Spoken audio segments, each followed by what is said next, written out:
Sa edad na 79, si Will Cohen, isang milyonaryo, ay walang seremonyang pinalabas mula sa isang mamahaling showroom ng kotse dahil sa kanyang simpleng kasuotan. Nangyari ang insidenteng ito ilang sandali bago siya bumalik at nag-iwan ng pagkagulat sa lahat. Sa kabila ng kanyang yaman, hindi ugali ni Will na ipagmalaki ito. Kilala siyang magsuot ng luma at kupas na mga damit, simpleng pantalon at gastadong sapatos. Hindi niya binibigyang halaga ang panlabas na anyo, naniniwalang ang tunay na halaga ng tao ay nasusukat sa kanyang mga gawa, hindi sa kayamanan. Namuhay si Will ng payak sa isang simpleng bahay sa suburb na sumusunod sa araw-araw na gawain na halos mistulang ascetic.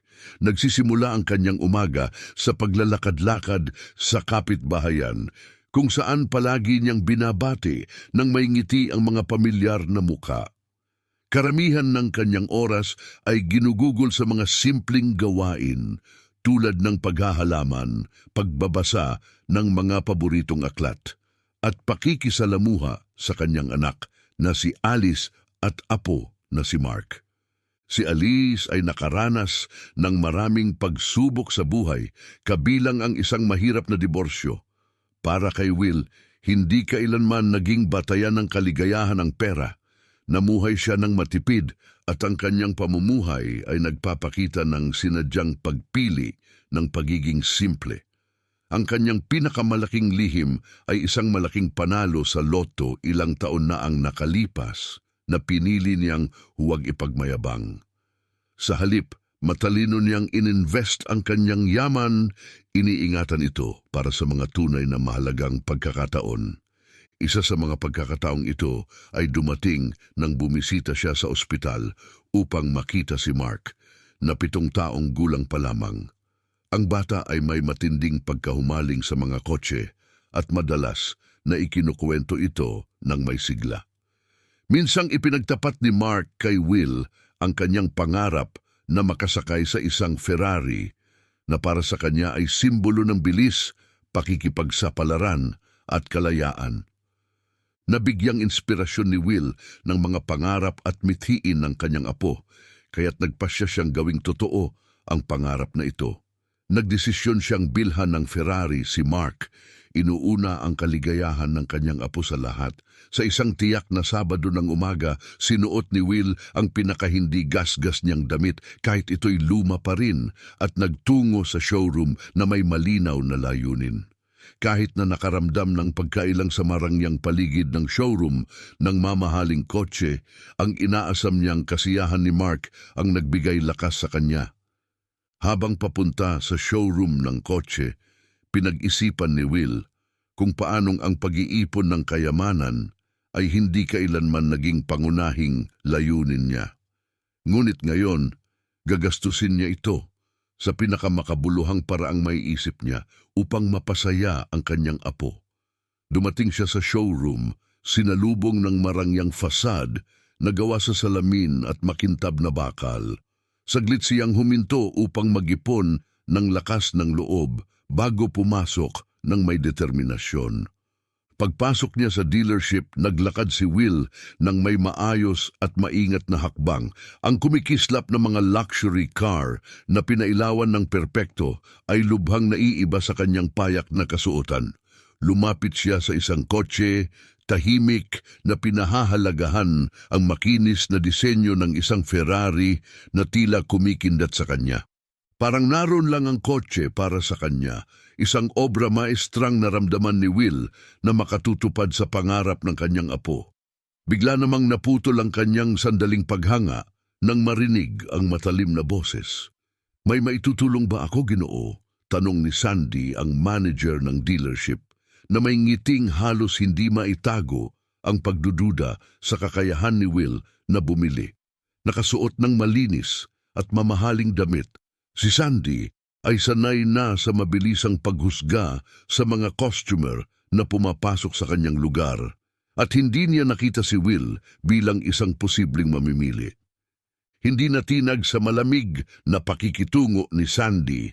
Matatag na sinabi ni Will, "Oo, nais kong bumili ng isang Ferrari." Napatawa si Sandy na tila katawa-tawa ang ideya. "Isang Ferrari?"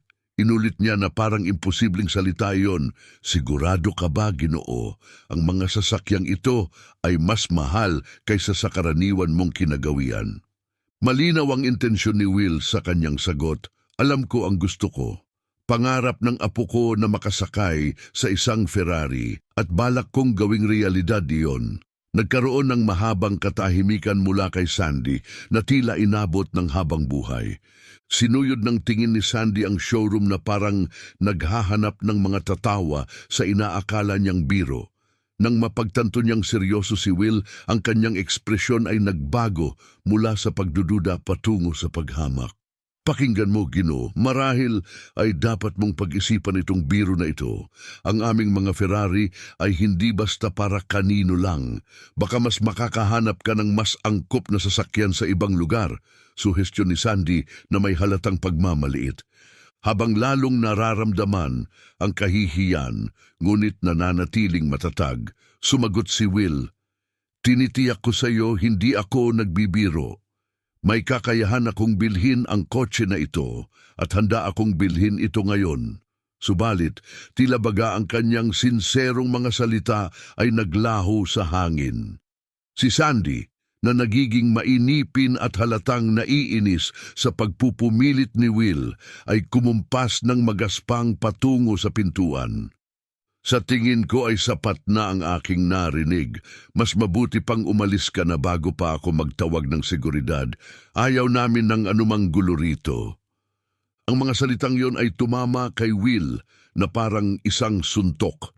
Kahit na karaniwan niyang hindi pinapansin ang mga maliliit na bagay, nakadama siya ng matinding kahihiyan at lungkot sa sandaling iyon.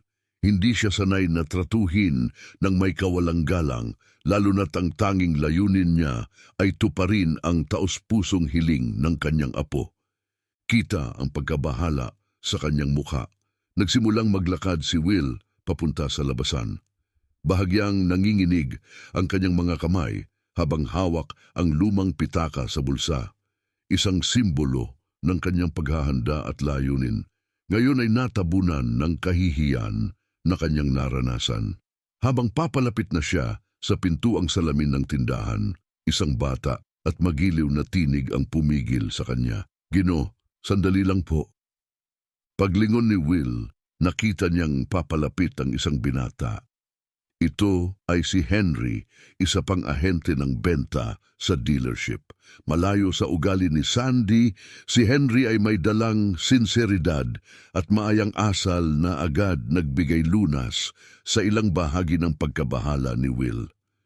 "Ikinalulungkot ko po talaga ang inasal ng aking kasama," ani Henry, na may tunay na pagsisisi. "Mali po ang kanyang ginawa na kausapin kayo ng ganoon. Pakiusap, bumalik po kayo. Ikinararangal ko pong tulungan kayong tingnan ang aming mga kotse." Napahinto si Will, sariwa pa rin ang sakit ng pagkakataboy ni Sandy. Ngunit may kung anong katapatan sa boses ni Henry na nagbigay sa kanya ng dahilan para muling mag-isip. "Hindi ako sigurado," panimula ni Will. Ang kanyang boses ay nagpapahiwatig ng pagdadalawang isip. Agad namang tumugon si Henry, nararamdaman ng kanyang alinlangan. "Naiintindihan ko po, Ginoo. Pero kung talagang narito kayo para tuparin ang pangarap ng inyong apo, hayaan niyo akong tulungan kayong gawin iyon. Tingnan natin ang mga kotse ng magkasama. Ipinapangako ko sa inyo na magiging iba ang karanasan ninyo." Habang nagsasalita si Henry, si Sandy na nakamasid mula sa malayo ay biglang naabala ng isang agarang tawag sa telepono. May tila mahalaga at nagmamadali ang humingi ng kanyang pansin at agad siyang lumabas ng showroom, halatang inis pa rin na iniwang mag-isa sina Will at Henry. Si Will na muling nakampante dahil sa magiliw na pakikitungo ng binatang ahente ay sa wakas tumango. Tila may kumikislap na pag-asa na matutupad pa rin ang pangarap ng kanyang apo. Napangiti ng malaki si Henry at iniabot ang kamay kay Will. Tara po, Ginoo, sigurado akong makakahanap tayo ng perpektong Ferrari para sa inyong apo, masiglang sabi ni Henry. Kasunod ni Henry, naglakad si Will sa marangyang showroom.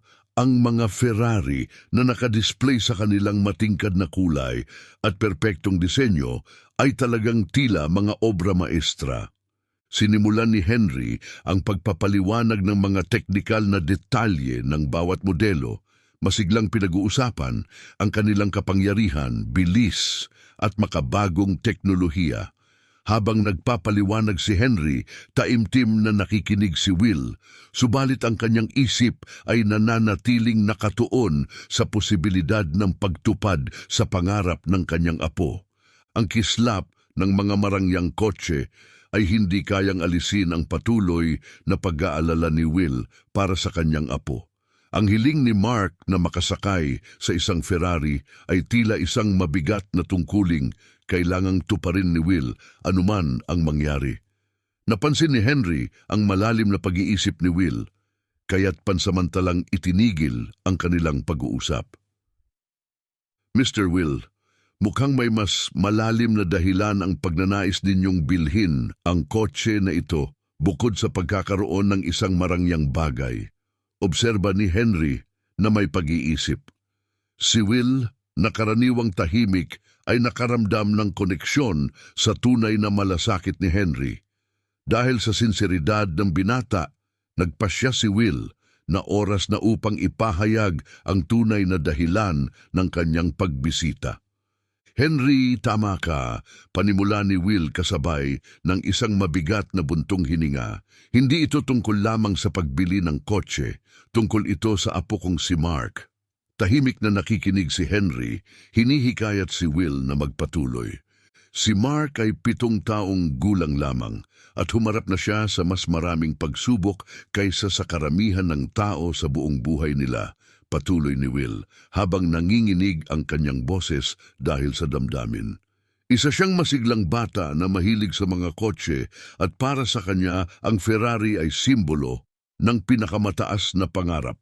Nakikita niya ang mga kotse na ito bilang halos mahika, isang bagay na lagi niyang pinapangarap na maranasan. Huminto si Will, pilit pinipigilan ng emosyon. Nakita ni Henry ang malalim na damdaming nakapaloob sa bawat salita. Ngunit may isa pang mas masakit na bagay na gustong ipahayag ni Will. Kamakailan lang namin nalaman na may sakit si Mark, ibinunyag ni Will. Ang tono ay bumagal at puno ng kalungkutan. Mayroon siyang multiple sclerosis, isang degenerative na kondisyon na unti-unting kumikitil sa kanyang mga hilig. Sinabi ng mga doktor na maikli na ang oras at ang pinakadakilang hangarin ko ay matupad ang kanyang pangarap habang kaya pa namin. Gusto ko siyang maranasan ng pagsakay sa isang Ferrari kahit isang beses lang. Sa pagbanggit ng sakit na balot ng lungkot ang dibdib ni Henry, batid niya ang tindi ng multiple sclerosis at labis siyang nabigla nang marinig ang epekto nito sa napakabatang bata. Nakita niya kay Will hindi lamang isang customer, kundi isang lolo na desperadong magdala ng saya sa kanyang naghihirap na apo. Mr. Will, panimula ni Henry, pansamantalang napipi dahil sa emosyon. Matapos ang isang maikling katahimikan, ipinagpatuloy niya, wala akong ideya. Taos-puso akong nakikiramay sa pinagdaraanan ng inyong pamilya. Tumango si Will, nagpapasalamat sa malasakit. Ang tanging gusto ko lang ay maibigay sa kanya ang kaligayahan na ito, Henry. Karapat-dapat siyang makaranas ng ganoon. Sa pagkabatid ng kabigatan ng sitwasyon, nakaramdam si Henry ng dagdag na layunin. Hindi ito isang karaniwang transaksyon.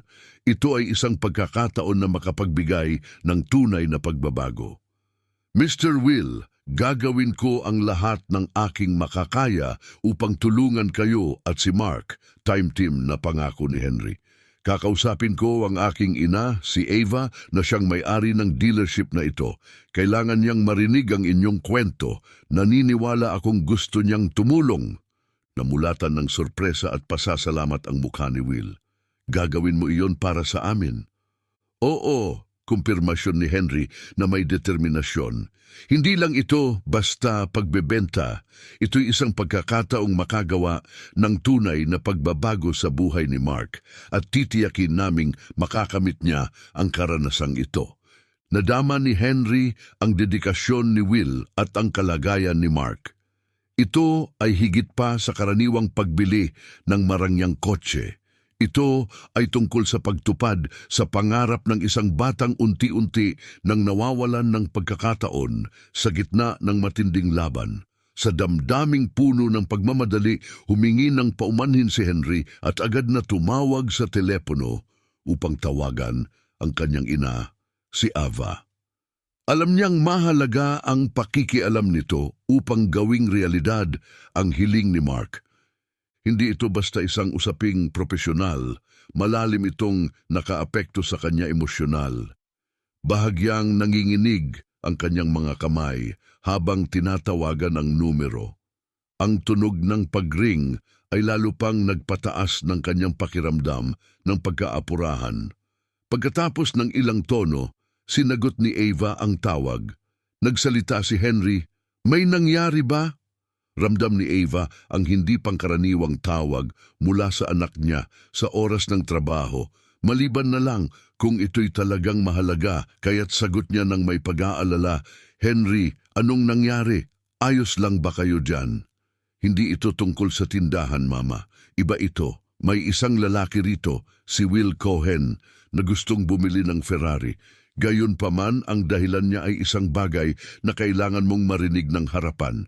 Kailangan mong pumunta dito sa dealership sa lalong madaling panahon. May kinalaman ito sa apo niyang si Mark," paliwanag ni Henry. Mabigat ang boses sa pag-aalala. Sandaling tumigil si Ava sa kabilang linya, iniisip ang impormasyon. Alam niyang ang seryosong tono ni Henry ay nangangahulugang ito'y mahalaga, kaya sumagot siya ng determinado, "Pupunta na ako riyan. Panatilihin mo si Ginoong Will diyan, darating ako kaagad." Pagkatapos ng pag-uusap, nakaramdam ng ginhawa si Henry, kampante sa kakayahan ng kanyang ina na harapin ng maayos ang sensitibong isyung ito. Bumalik siya kay Will na halatang balisa, nakatiklop ang mga kamay sa kanyang kandungan, nakatingin pababa, iniisip ang sitwasyon ni Mark. Ang kanyang kagustuhang matupad ang isang pangarap para kay Mark ay malinaw, ngunit ang mga komplikasyon sa paligid nito ang nagpapahirap sa kanya. "Ginoong Will, darating na po ang aking ina," tiniyak ni Henry na may nakangiting mukha. "Sabik siyang makilala kayo at pakinggan ang inyong kwento." Nagulat si Will, bahagyang nabigla sa mabilis na tugon. "Talaga bang darating siya? Sana hindi ako nakakabahala," sabi niyang may pag-aalala. "Hindi po, kahit kaunti," sagot ni Henry na upo sa tabi niya. Pinapahalagahan niya ng labis ang aming trabaho dito at tiyak na nais niyang makatulong sa abot ng kanyang makakaya. Bahagyang gumaan ang pakiramdam ni Will sa mga salitang ito. Upang maibsan ang tensyon, sinimulan ni Henry na pag-usapan ng mga kotse sa dealership. "Ginoong Will, nakikita niyo ba yang Ferrari?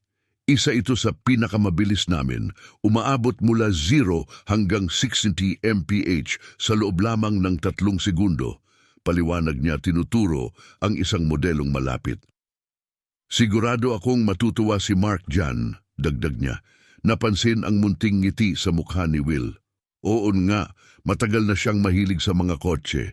Nagsimula siya nung bata pa siya, nangongolekta ng mga model car at kayang banggitin lahat ng pangalan nito ng pabalik-balik, kwento ni Will. Patuloy na kinakausap ni Henry si Will tungkol kay Mark upang mas maunawaan ang bata. Sa bawat kwentong binabahagi ni Will, kumikislap ang kanyang mga mata sa parehong pagmamalaki at lungkot. Ipinapakita ang kanyang malalim na pagmamahal sa apo at ang pag-asa na mabigyan ito ng isang bagay na hindi malilimutan. Habang nag-uusap sila, tila mabilis lumipas ang oras. Siniguro ni Henry na mapanatiling abala si Will. Ipinapakita ang iba't ibang modelo ng Ferrari, pinag-uusapan ang kasaysayan ng brand at ibinabahagi ang mga nakakatuwang kwento mula sa ibang mga customer. Dahan-dahang nagsimulang mag-relax si Will, nakaramdam ng kapanatagan sa tunay na malasakit na ipinapakita ni Henry para sa kanya at kay Mark. Makalipas ang halos 30 minuto, bumukas ang mga pinto ng dealership at pumasok si Ava. Nagmumula ang isang malakomanding presence at may mahinhing pagkilos na sumasalamin sa kanyang autoridad. Hinagod ng tingin ni Ava ang buong kwarto hanggang sa mapansin niya sina Henry at Will na malalim ang usapan. Habang papalapit siya, tumayo si Henry upang batiin siya. "Mama, ito po si Ginoong Will Cohen," pakilala niya, itinuro ang matandang lalaki. Lumapit si Ava, iniabot ang kamay na may mainit na ngiti. "Ginoong Will, isang karangalan na makilala kayo. Naibahagi na sa akin ni Henry ang inyong kwento at nandito ako upang makatulong sa abot ng aking makakaya," wika niya ng magiliw. Tumayo si Will nang may kaunting hirap, hinawakan ang kamay ni Ava, puno ng pasasalamat ang mukha. "Salamat sa pagpunta. Hindi ko alam kung kanino pa ako lalapit, pero napakasuporta ng anak niyo," tugon niya. Ngumiti si Ava nang malambing kay Henry at muling binaling ang atensyon kay Will. "Malaki talaga ang puso ni Henry. Ngayon, ikwento mo pa sa akin ang tungkol kay Mark at kung paano namin siya matutulungan," himok niya ng banayad. Sa mabigat na buntong hininga, sinimulan ni Will ikwento ang pangarap ni Mark, ang pagmamahal nito sa mga kotse at ang kanilang kasalukuyang pakikibaka sa kanyang karamdaman. Nakikinig si Ava ng mabuti. Ang mukha niya ay nagpakita ng bigat ng kanilang sitwasyon habang isinasalaysay ni Will ang pagkahumaling ni Mark sa mga kotse, lalo na ang mga Ferrari, na itinuring ng bata na rurok ng kahusayan sa sasakyan. Isinalaysay niya kung paano nagliliwanag ang mga mata ni Mark sa tuwing makakakita ng Ferrari, kung paano niya tinutukoy ang mga ito hindi lamang bilang makina, kundi bilang mga buhay na nilalang na puno ng kapangyarihan at kagandahan. Ang tanging nais niya, bahagyang pumutol ang boses ni Will, ay makasakay sa isang Ferrari kahit isang beses lang, at gagawin ko ang lahat para mangyari iyon. May luhang dumaloy mula sa mata ni Ava, mabilis na pinahid ng kanyang mga daliri. Ang katotohanan ng simpleng pangarap ni Will na puno ng kahulugan ay tumama sa kanya ng malalim. Hindi lamang ito tungkol sa pagbebenta ng isang mamahaling kotse, kundi sa pagbibigay ng isang sandali ng dalisay na kaligayahan sa isang batang nasa mahirap na laban. "Ginoong Will," nagsimula siya, malambing ngunit matatag ang boses, "napakagalaw ng inyong kwento. Hindi ko kayang sukatin ang sakit na dinaranas ng inyong pamilya, ngunit nauunawaan ko ang kahalagahan ng sandaling ito para kay Mark." Kaya't saglit siyang tumigil, napansin ang pagkaalalang mga mukha ni na Will at Henry. Napagpasyahan kong ibigay ang Ferrari ng walang bayad. Nanlaki ang mga mata ni Will, pansamantalang nawala ng salita sa kabaitan ng alok.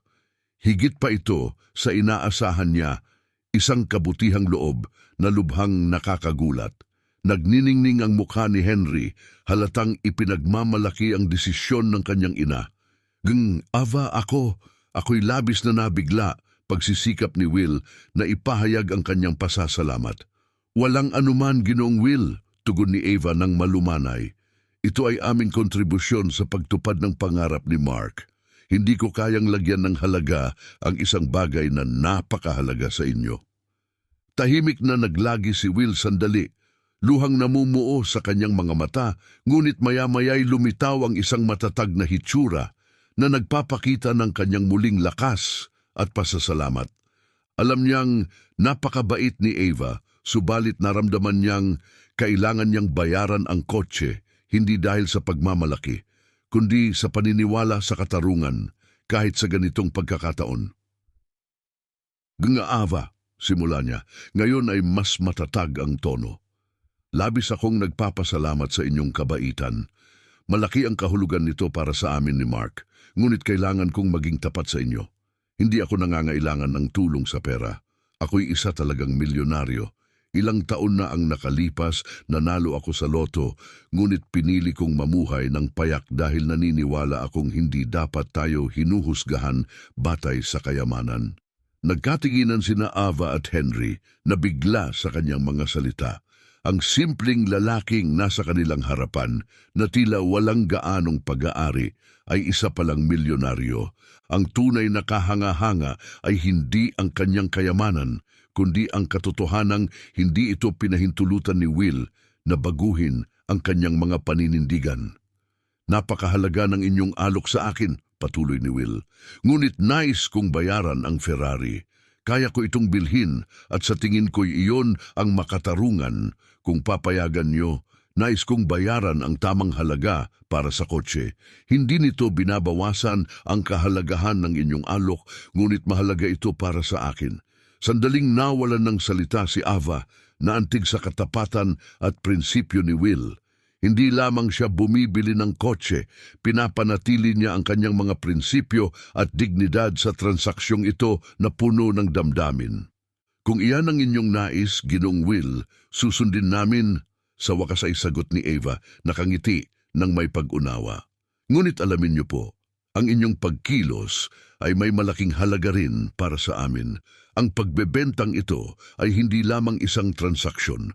Ito ay isang patunay sa kung ano ang tunay na mahalaga sa buhay. Si Henry, na tila hinihigop pa rin ang mga naganap, ay lumapit kay Will at ipinatong ang kamay sa balikat nito. Ginoong Will, tunay kayong isang kagalang-galang na tao. Mapalad si Mark na kayo ang kanyang lolo. Tumango si Will. Tinamaan ng damdamin, alam niyang tama ang kanyang naging desisyon sa dealership at sa pagpipilit sa katarungan. Ang pagbili ng Ferrari ay nagbago mula sa isang simpleng transaksyon tungo sa isang simbolo ng kanyang mga pagpapahalaga at pagmamahal para sa kanyang apo. Habang papalapit na sila sa pagkumpleto ng bentahan, siniguro ni na Ava at Henry na perpekto ang bawat detalye. Alam na ang sandaling ito ay magiging makabuluhan, hindi lamang para kina Will at Mark, kundi pati na rin sa kanila, isang paalala na ang negosyo ay maaaring lumampas sa materialismo at magpatunog sa mas malalim na halaga ng tao. Habang papalapit ang pagbebenta ng Ferrari sa pagtatapos, nagtuon sila sa mga kinakailangang dokumento. Tahimik na pinagmamasdan ni Will sila, nagugulat pa rin sa kabaitan at pag-unawa na ipinakita sa dealership. Nakaramdam siya ng kapayapaan, handa ng tuparin ang pangarap ng kanyang apo. Kukunin ko ang mga kinakailangang dokumento upang tapusin ito, binanggit ni Ava. Tumayo upang kunin ang mga papeles mula sa kanyang opisina. Babalik ako agad. Habang wala siya, bumukas muli ang pinto ng dealership. Pumasok si Sandy, ang manager, na tila nainis dahil sa isang kamakailang personal na pagkagambala. Habang naglalakad siya sa showroom, napansin niya si Will na nakaupo sa tabi ni Henry, ngunit hindi nakita si Ava. Nakasimangot siya sa pagtingin sa matandang lalaki, nararamdaman ng inis na sumasapaw sa kanya. Bakit nandito pa ang matandang yan? Bulong niya sa kanyang sarili, pagkatapos ay lumapit kay Will na may mapanuyang ngiti. Nandito ka pa rin ba, tanda? Ang kanyang pang-aalipusta. Akala ko sinabi ko na sayo, hindi ito lugar para sa tulad mo. Nagbabalak kang bumili ng Ferrari, huwag mo akong patawanin. Nanatiling kalmado si Will sa kabila ng hindi inaasahang pagkamapuot ni Sandy. Magpapaliwanag na sana siya nang biglang pumasok si Henry para mamagitan. Ngunit bago pa ito makapagsalita, dumating si Ava, may hawak na mga dokumento at narinig ang huling bahagi ng mapanlait na mga salita ni Sandy. Kumislap ang galit at pagkagulat sa mukha ni Ava habang mabilis niyang tinasa ang sitwasyon. Si Sandy, na walang kamalay-malay sa kanyang presensya, ay nagpatuloy pa sa kanyang panlalait. Ang lugar na ito ay hindi para sa mga katulad mo. Pang-uuyam niya na lalong nagiging arugante. Biglang sumingit ang tinig ni Ava sa tensyon. Napalingon si Sandy, nagkulay-abo ang mukha nang makita niyang nakita ng kanyang boss ang kanyang asal. "Enggeng, Ava!" nautal niyang wika, pilit naghahanap ng palusot, ngunit ang malamig na tingin ni Ava ay nagpatahimik sa kanya. "Narinig ko ang lahat," mading sabi ni Ava, pinuputol ang kanyang paliwanag. "Lubos akong nababahala sa iyong asal. Paano mo nagawa na tratuhin ang isang costumer sa ganitong paraan, lalo na matapos niyang ibahagi ang kanyang kwento sa amin?" Naging maputla ang mukha ni Sandy. Binuksan ang bibig upang magpaliwanag, ngunit hindi interesado si Ava sa mga palusot. "Ang iyong asal ay hindi katanggap-tanggap," wika niya, galit na nakapaloob sa kanyang tinig. "Inaasahan kong tratuhin ng may respeto at dangal ang aming mga kostumer, anuman ang kanilang hitsura, na bigukang itaguyod ang aming mga pagpapahalaga." Tahimik na pinanood ni Henry ang nangyayari, nakakaranas ng parehong kasiyahan sa pananagutan ni Sandy at di komportabling damdamin mula sa tensyon. Lumapit si Ava kay Sandy, nananatiling matindi ang tingin. "Nakakatanggap ako ng maraming reklamo tungkol sa iyo at binigyan kita ng pagkakataong magbago. Ito na ang huling patak. Ikaw ay tinatanggal na, Sandy. Umalis ka na sa tindahan ko ngayon." Gulat na gulat, hirap si Sandy na intindihin ang mga sinabi ni Ava. Namula ang kanyang mukha sa kahihiyan at umalis siya ng dealership nang hindi lumingon. Pagkaalis niya, binalot ng katahimikan ang buong silid. Huminga ng malalim si Ava upang pakalmahin ang sarili at saka humarap kay Will na may mas malumanay na ekspresyon. "Ginoong Will, humihingi ako ng paumanhin sa hindi katanggap-tanggap na asal ni Sandy," sabi niya ng taos-puso. "Mangyaring alamin niyo na hindi ito sumasalamin sa mga pagpapahalaga ng aming pamilya." Si Will, na nanatiling tahimik sa buong komprontasyon, ay sa wakas ay nagsalita. "Salamat, Sigangats Ava." Mabait niyang sabi, "Makatarungan ang inyong naging hakbang at nire-respeto ko iyon. Gayunpaman, nais kong magmungkahi kung maaari." Naging mausisa si Ava at tumango. "Siyempre, Ginoong Will. Ano yon?" "Naniniwala ako sa pangalawang pagkakataon," malumanay na wika ni Will. "Ngayong araw, pinabalik ako ni Henry sa tindahan at pinakinggan ang aking kwento. Binigyan ako ng pangalawang pagkakataon. Iminumungkahi ko na gawin din natin iyon para kay Sandy. Maaaring kailangan niya matutunan ng kabaitan, ngunit naniniwala akong may kakayahan ang mga tao na magbago." Tinitigan ni Henry si Will na may bagong paghanga. Pinag-isipan ni Ava ng mabuti ang kahilingan ni Will. Ang kanyang kabutihang loob, kahit na siya'y nagawan ng masama, ay nagpapakita ng kanyang pagiging karapat-dapat sa respeto. "Kung iyan ang inyong nais, maaari kong muling isaalang-alang," sagot ni Ava matapos ang ilang sandali. Ngunit kailangang patunayan ni Sandy na kaya niyang magbago ng tunay. Tumango si Will, puno ng kagalakan sa kanyang puso dahil alam niyang tama ang kanyang naging desisyon. Minsan, ang kailangan lang ay isang gabay na kamay. Malumanay niyang sabi, unti-unting nawawala ang tensyon mula sa naunang komprontasyon. Nang maayos na ang sitwasyon, muling binalingan ni Ava, Henry at Will ang pagkumpleto ng bentahan. Napirmahan ang mga dokumento at sa wakas, hawak na ni Will ang mga susi ng Ferrari, sumisimbolo hindi lamang sa isang transaksyon, kundi sa pagtupad ng isang pangako sa kanyang apo, si Mark. Muling nabuhay ang dealership na may bagong layunin. Sa pagkapirma ng kontrata at nakahanda na ang kotse, alam nilang kailangan nilang kumilos ng mabilis. Palubog na ang araw, nagpapakalat ng gintong liwanag sa buong lungsod. Hawak ni Will ang mga susi ng Ferrari, nararamdaman ang bigat ng sandali at ang magaan na pananabik. Tumingin siya kina Ava at Henry habang inaalalayan nila siya papunta sa labasan ng dealership, handa nang samahan siya papunta sa ospital kung saan naghihintay si Mark. Nagniningning ang Ferrari sa labas ng dealership, mahinang umuungol ang makina handang maglakbay. "Huwag na nating patagalin pa, Will," giit ni Henry, ang boses ay puno ng damdamin. Nararapat kay Mark ang sandaling ito at hindi na tayo dapat maghintay pa. Agad na sumakay sina Henry at Ava sa isa pang sasakyan, handang sundan si Will habang minamaneho niya ang Ferrari sa masiglang kalye ng lungsod. Bagamat maikli ang biyahe, puno ito ng kahulugan. Ibinaybay ni Will ang Ferrari ng may tahimik na pag-elegansya. Ang presensya nito'y nagdulot ng paglingon ng mga tao habang humihiwa ito sa abalang trapiko ng gabi. Habang papalapit sila sa ospital, pinintahan ng papalubog na araw ang langit ng mga kulay kahel at rosas, naghahanda sa isang tiyak na magiging di malilimutang tagpo. Pagdating nila, ang kapaligiran sa ospital ay tila puno ng enerhiya na malayo sa karaniwang lungkot. Si Will kasama sina Ava at Henry ay naglakad ng may layunin sa mga pasilyo, bawat hakbang ay mabigat sa pag-asam. Narating nila ang silid ni Mark at natagpuan si Alice, anak ni Will, sa tabi ng kama ng kanyang anak.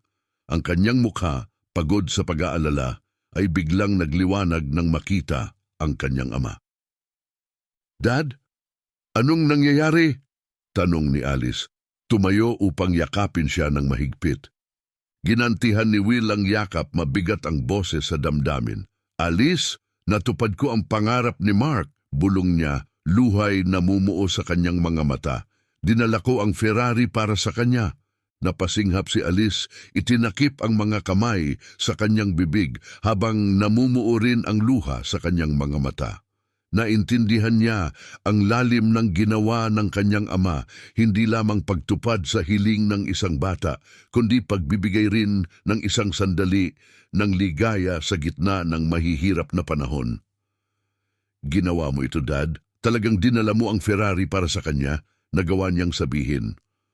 "Oo, anak, naghihintay ito sa labas para sa kanya," kumpirma ni Will, puno ng init ang boses. Sa sandaling iyon, si Mark, na kanina'y tahimik, ay biglang nagising na may biglang siglang enerhiya. "Lolo, isang Ferrari? Totoo ba?" Ang mahina niyang tinig ay puno ng sorpresa at tuwa.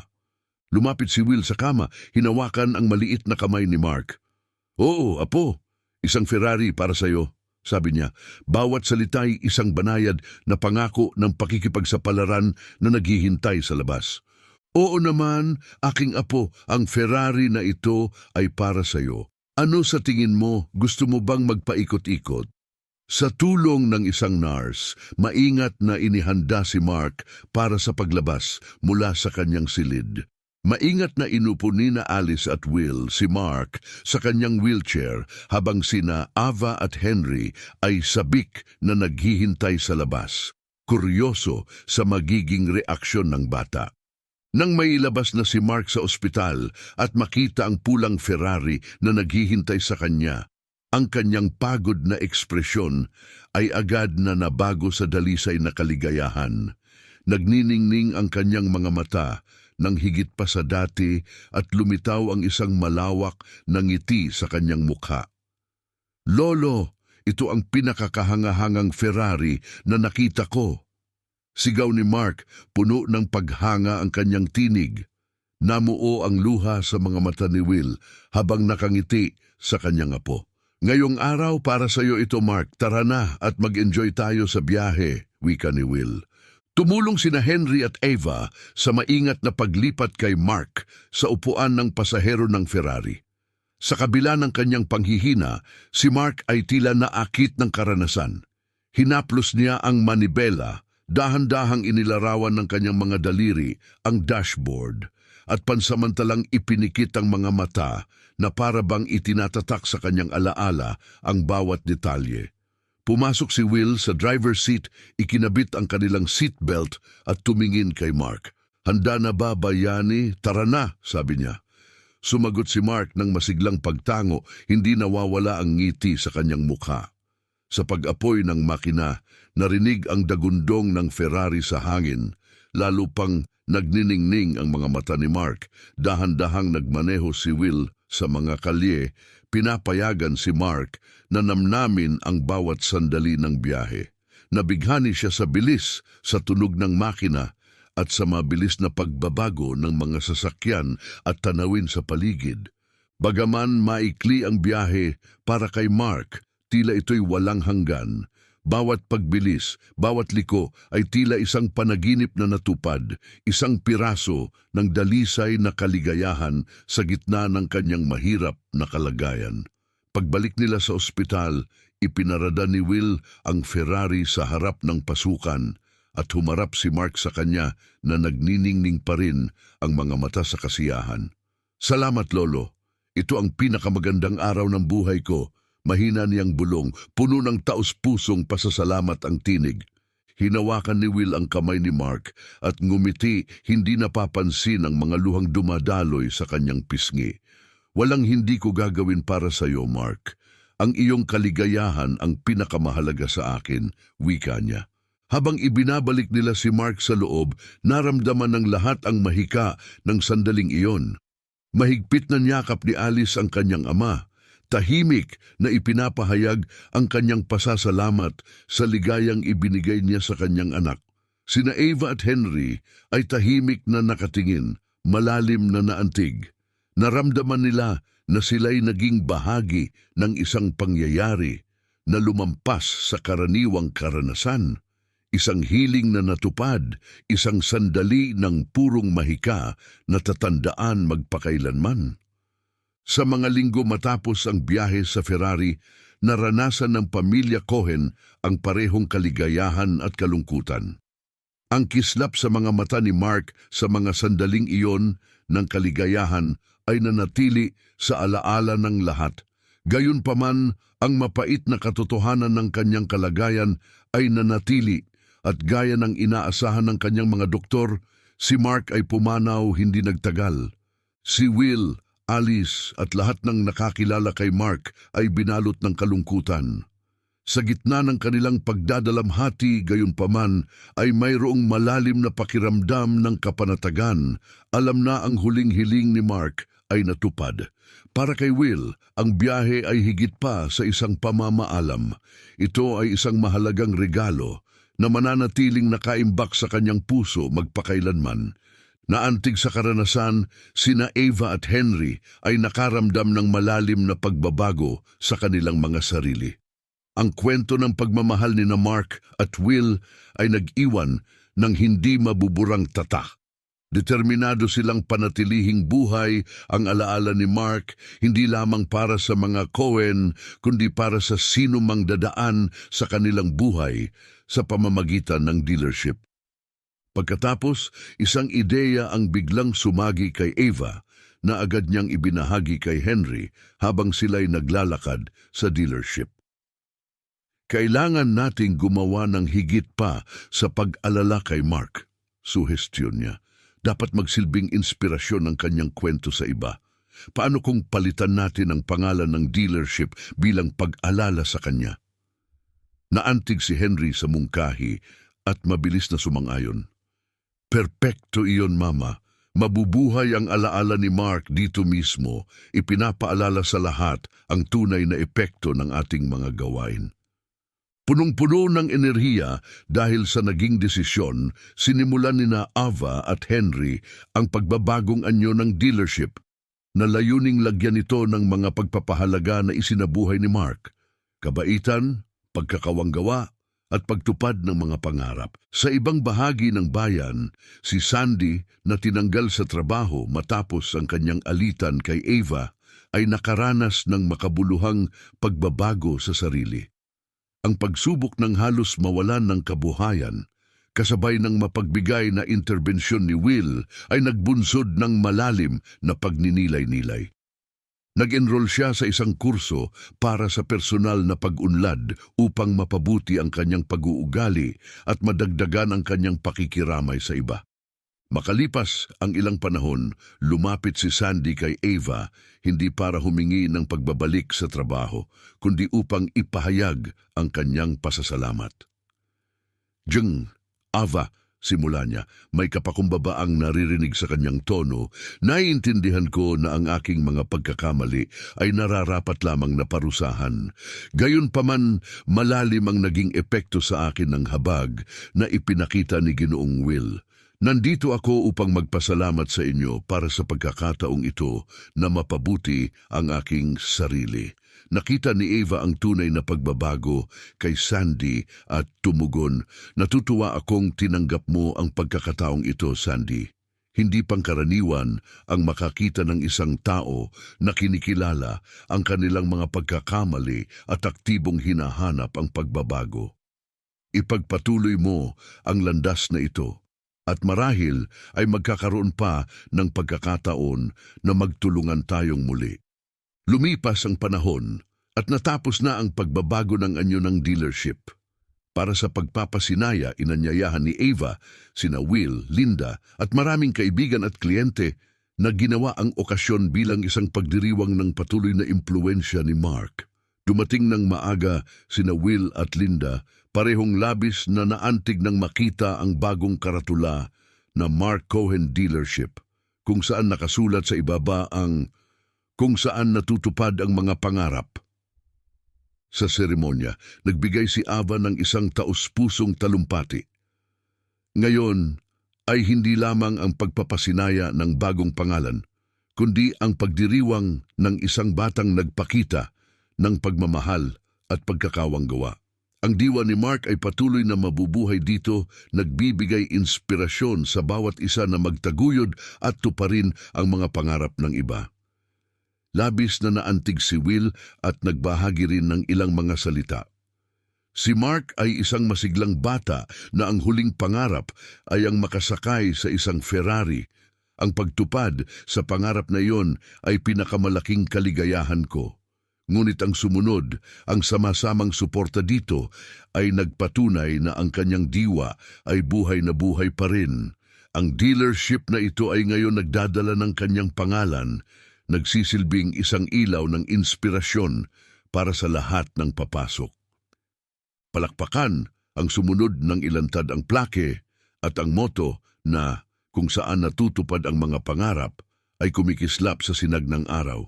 Sumisimbolo sa bagong adhikain ng dealership.